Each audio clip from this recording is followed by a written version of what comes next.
Hey guys, Jessica Henry here. Just wanted to welcome you today to this short little video I put together here. Just sort of a sampling of what it is that we just made here with Renaissance Creative Arts. Just putting out this portrait video that will be released on January 19th. In this little 8-minute segment here, I'm just explaining a little bit about the video and what's going to be in it and all the content. I think you'll find it pretty interesting. There's a lot in there. So go to our website, Renaissance Creative Arts. You'll see under new releases, you'll see this there in order form. From now until January 19th, the price of this hour-and-a-half long video plus the companion workbook is only $97, so it's a super good deal. Lot of information. All right, enjoy.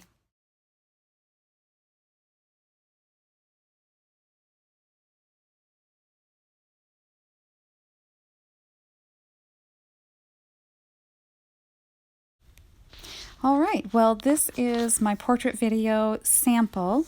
I just wanted to talk to you a little bit about what is going to be in the full-length video. Of course, I go into discussing why I tone a canvas first, and really spent a lot of time focusing on laying in the foundation. This is our beautiful model. Loved his face. And I talk about measuring, and the biggest challenge for artists, I believe, is capturing a likeness. And so I've broken down the measuring into which one is first, second, third, fourth, most important. And my effort here is to just try to keep it really clean and really simple.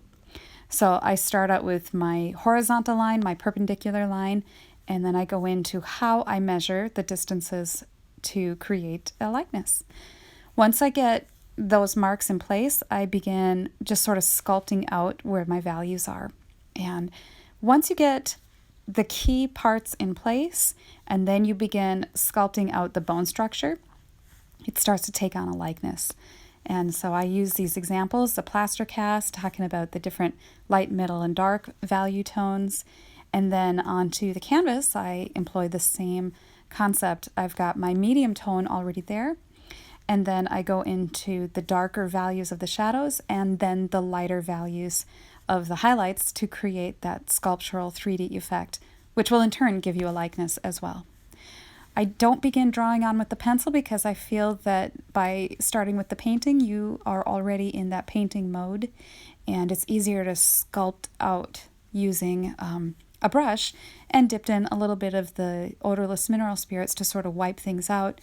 It's much easier to start sculpting right on canvas.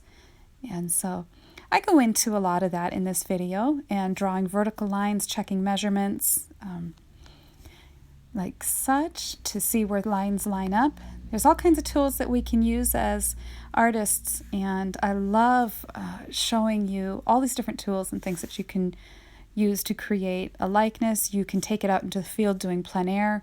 I'm always using these same visual tools, even in my still lifes, painting animals, whatever you want. I teach in this method where I rub out the paint, and I have examples in here of using the same method to create beautiful paintings. In this video, I begin by showing you this just to lay in the foundation, and then later on I get into more color. I have a skull I use as reference to talk about the ocular cavity, the zygomatic bone, the forehead, and so forth. So I have a segment here in the middle of all of this where I'm talking about mixing skin tones. And I start with Caucasian because the painting we're working on is. And so I just have a very simple recipe. And you can see I use examples of using these different shades of skin tone in different paintings. Then I go into different races and how to get these darker tones, and just working that way. This is the palette that I use for portrait painting.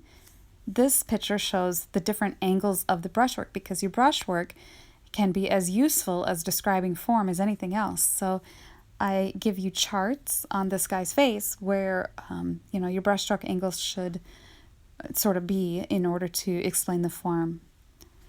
And part of the trick too with portrait painting is you have your values in the beginning laid in, and you have calculated where this is dark, this is medium, this is light. And then once we start applying color, we kind of lose those. So that's really something I want to hit on in here, is maintaining that value accuracy once you start applying color. So in this video, as in the workbook, I have lots of pictures and diagrams, sketches, and so forth, demonstrating these different concepts and photos of my model throughout, just to keep the vision fresh of what it is we're actually going for. I talk about warm and cool skin tones and where we apply warmer paint and cooler paints, and just principles along those lines. And I also talk about it's more than just capturing a likeness of somebody. It's also capturing that spirit and what it is in their soul that makes them unique. Pulling that out as much as we can on canvas. Sometimes we don't have these people, we don't really know them, but you do the best you can as a portrait artist to really draw that out of your subject. In this video, I don't cut any corners. You see pretty much every brush stroke.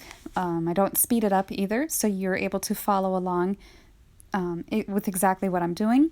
And I explain why some of the edges of the different brush strokes are soft and some are a little bit more crisp, and how not to overwork wrinkles, and just double checking your work. One of my favorite things about painting this picture was his fabulous beard and all the different subtle shades that I saw throughout that to create this airy, woolly, soft, muted mass of color. And also I had a lot of edges to play with, and that was something that I really enjoyed. And I talk a lot about, using more ochres and muted tones and losing edges, and where to pull out darker values and brighter highlights, just to create that illusion of the overall shape of the beard. Trying not to think of it as individual hairs, but as a mass. And so I talk about things like that in this video.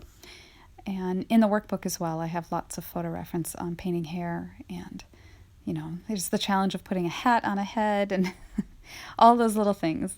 And I also touch on edges and fine-tuning details and understanding when to stop, when enough is enough with a painting.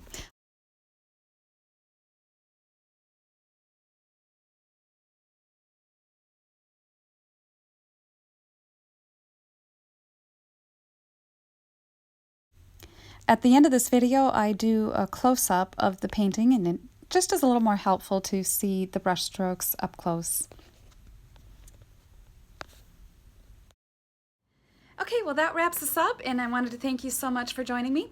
Remember, it's RenaissanceCreativeArts.com for ordering information. Just go under New Releases, and you will see this video there.